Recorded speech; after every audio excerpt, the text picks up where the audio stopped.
సాధారణంగా ట్రైన్లలో కొందరు టికెట్ లేకుండా ప్రయాణాలు చేస్తుంటారు. టికెట్ కలెక్టర్ వచ్చినప్పుడు చూసుకుందాంలే అన్నట్లుగా వారు ఒకచోట నుంచి మరో చోటుకు టికెట్ లేకుండానే ప్రయాణిస్తారు. అయితే ఈ ఊర్లో మాత్రం టికెట్ తీసుకున్న ట్రైన్ ఎక్కరు, ప్రయాణాలు చేయరు. అదేంటి ప్రయాణం చేయకపోతే టికెట్ ఎందుకని ఆశ్చర్యపోతున్నారా?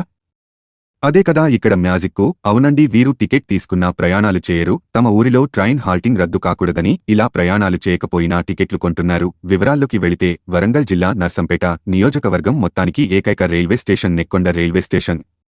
దీంతో ఆయా మండలాలకు చెందిన వారు ట్రైన్ల కోసం ఇక్కడికే వస్తుంటారు. అయితే గతంలో ఈ మార్గం గుండా తిరుపతి, హైదరాబాద్, ఢిల్లీ, సిరిడి తదితర ముఖ్య ప్రాంతాలకు ట్రైన్లు వెళ్తున్న హాల్టింగ్ మాత్రం లేదు. దీంతో స్థానిక ట్రైన్ ప్రయాణికులు ఇబ్బందులు పడుతున్నారు. ఆదాయం తగ్గుతోందన్న సాకుతో పద్మావతి ఎక్స్ప్రెస్ తిరుగు ప్రయాణంలో ఈ స్టేషన్లో హాల్టింగ్ను రైల్వే అధికారులు రద్దు చేశారు. ప్రయాణికులు పలుమార్లు విన్నవించడంతో ఇటీవల సికింద్రాబాద్ నుంచి గుంటూరుకు వెళ్లే ఇంటర్సిటీ ఎక్స్ప్రెస్కు తాత్కాలిక ప్రాతిపదికన హాల్టింగ్ కల్పించారు. అయితే 3 నెలల పాటు ఆదాయం వస్తేనే పూర్తిస్థాయిలో హాల్టింగ్ కల్పిస్తామని, లేకపోతే రద్దు చేస్తామని సౌత్ సెంట్రల్ రైల్వే అధికారులు ఓ కండిషన్ పెట్టారు.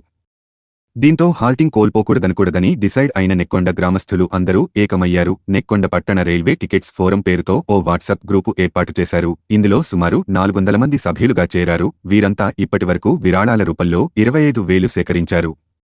ఈ డబ్బుతో రోజు నెక్కొండ నుంచి ఖమ్మం, సికింద్రాబాద్ తదితర ప్రాంతాలకు ట్రైన్లు టికెట్లు కొంటున్నారు. స్టేషన్కు ఆదాయం చూపించడం కోసమే ఇలా చేస్తున్నామని, మరిన్ని రైళ్ల హాల్టింగ్ కోసం కృషి చేస్తామని స్థానికులు తెలుపుతున్నారు. ట్రైన్లు ఆగటం కోసం వీరు చేస్తున్న ప్రయత్నాన్ని చూసి పలువురు అభినందనలు తెలుపుతున్నారు.